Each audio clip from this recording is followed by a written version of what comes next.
பூக்களின் கருவறையில் பிறந்தவள் நீயா? பூவுக்கொரு பூஜை செய்ய பிறந்தவன் நான் இல்லையா? இதயத்தின் தாமரையில் இருப்பவன் நீயா?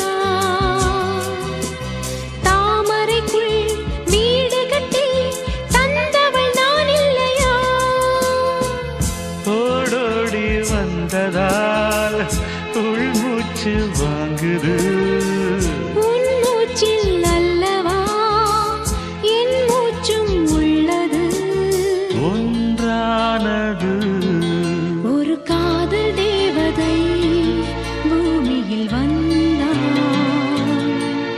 ஒரு காதல் காவியம் கையோடு தந்தாள்.